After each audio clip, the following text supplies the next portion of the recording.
Hermanas y hermanos, el Señor esté con vosotros. Escuchamos ahora el texto del Evangelio de hoy, martes de la semana del segundo domingo después de Pentecostés, según el rito ambrosiano. Lectura del Santo Evangelio según San Lucas, capítulo 4, versículo desde 25 hasta 30. En aquel tiempo, el Señor Jesús dijo: en tiempos de Elías había muchas viudas en Israel, cuando dejó de llover durante 3 años y medio, y todo el país sufrió hambre. Pero el profeta Elías no fue enviado a ninguna de ellas, sino a una mujer viuda de Sarepta, en la región de Sidón. Y en tiempos del profeta Eliseo había muchos leprosos en Israel, y ninguno de ellos fue purificado, sino Naaman el sirio. Cuando oyeron esto, todos los que estaban en la sinagoga se indignaron. Levantándose, lo sacaron fuera de la ciudad y lo llevaron hasta la parte más alta de la montaña, sobre la que estaba edificada su ciudad, con la intención de despeñarlo. Pero Jesús, pasando en medio de ellos, se fue. Palabra del Señor. El texto es la continuación y la conclusión del texto que escuchamos ayer. Jesús había regresado por una visita a su pueblo Nazaret. Según su costumbre, el sábado había ido a la sinagoga, como todo buen hebreo, y le habían entregado a él como muestra de honor la pergamena con el rótulo del libro del profeta Isaías, para que lo leyera y lo comentara según la costumbre de la sinagoga, donde no estaban los sacerdotes. Estamos hablando evidentemente no del templo de Jerusalén, sino de las sinagogas de los afueras, de los pueblos de la región, que prácticamente eran un cuarto, donde la gente se reunía, los varones, el sábado, para escuchar la palabra de Dios y por el comentario que a turno hacían ellos, tal vez los que tenían un poquito más de instrucción, de conocimiento, o cuando pasaba un huésped ilustrado. En este caso, había regresado Jesús, que era paisano suyo, y que también había llegado la fama que no solamente iba predicando por toda la región de Galilea, sino que en Cafarnaún, el pueblo donde Jesús se había trasladado a la orilla occidental del lago de Galilea, había realizado algunos milagros y la gente estaba en la espera. Jesús había leído el texto del profeta Isaías aplicándolo a sí mismo, la gente había escuchado con mucho placer, pero cuando llega el punto que quieren ver algo, Jesús se da cuenta de esta pretensión, Jesús se da cuenta de esta envidia. Y él mismo dice: ustedes están pensando, haga acá algún milagro así como lo hiciste donde los de Cafarnaún. Hay muchos celos, aquí en Italia lo llamamos campanilismo, porque cada pueblo tiene su campanario que por siglo ha sido, digamos, el símbolo del pueblo.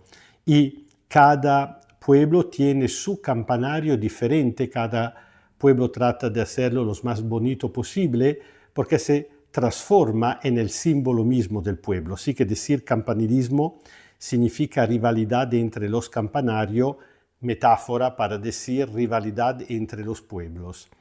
Y Jesús no solamente comenta que ningún profeta está bien acogido en su patria, sino que le trae un ejemplo de la Escritura, precisamente lo que acabamos de escuchar, para decir que esta mentalidad, que al final es una mentalidad racista, que divide nosotros de los demás, pueden ser pueblos, las fronteras, puede ser incluso dentro del mismo pueblo, del mismo país, como en este caso, pueblos diferentes, o incluso la misma comunidad, el mismo pueblo, la misma familia. Bueno, esta lógica de división, contraposición, celo, no pertenece para nada a Dios. Y como es prueba de la Escritura, lleva dos ejemplos de los dos grandes profetas de Israel. Primero, el profeta Elías dice que cuando hubo sequía por falta de agua en toda la región y en Israel se encontraban muchas viudas, Dios envió al profeta solamente a una viuda del exterior, a una viuda que vivía en Sarepta, en la región de Sidón, significa al sur del actual Líbano. Y, peor aún, cuando predicaba el profeta Eliseo, había muchos leprosos en Israel. El único que Dios sanó por mano del profeta fue Naaman el sirio, que no solamente era un extranjero, sirio es la actual Siria, sino que era bien identificado. Naaman, el jefe del ejército enemigo que había aplastado a Israel. Bueno, Jesús dice que el único leproso que Dios sanó por mano del gran profeta fue precisamente este enemigo extranjero.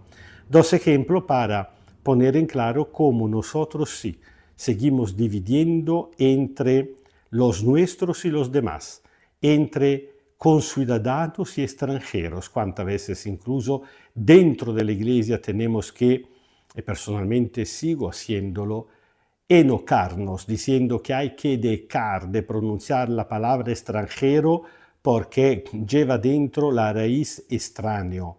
Nadie es extraño, ni dentro de la iglesia, porque todos somos hermanos, hijos de Dios, ni dentro de la misma humanidad, porque Dios creó a la humanidad como a una sola familia. Recordamos, una sola origen, Adán y Eva.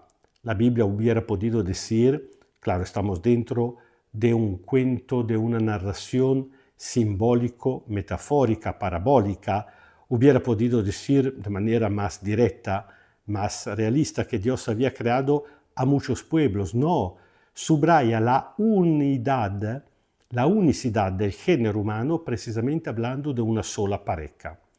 Claro, no es un texto científico, pero esto le da aún más significado. Al contrario, nosotros desde Babel en adelante estamos acostumbrados a construir muros, a dividirnos por medio de la frontera. Y cuando Dios envía nada menos que su propio Hijo para anunciarnos su lógica, que es exactamente lo contrario, bueno, la reacción es tratar de matarlo.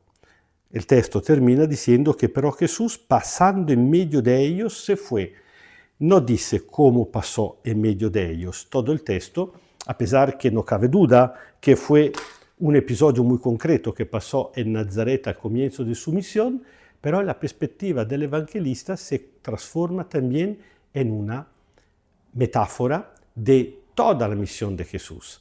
Jesús había sido enviado por parte del Padre para volver a crear la comunión entre los humanos, pero precisamente a causa de nuestra obstinación en la división, lo hemos matado. La ciudad donde lograrán matarlo será Jerusalén, no Nazaret. Pero precisamente como aquel día en Nazaret, más aún en Jerusalén, pasando entre ellos. Es decir, en este caso, pasando entre los servidores de la muerte. En Jerusalén Jesús pasará por la muerte, pero irá más allá, vivo, porque Dios le devolverá la vida en la resurrección y en la glorificación.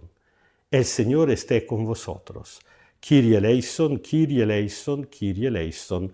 Os bendiga Dios Todopoderoso, Padre, Hijo y Espíritu Santo. Amén.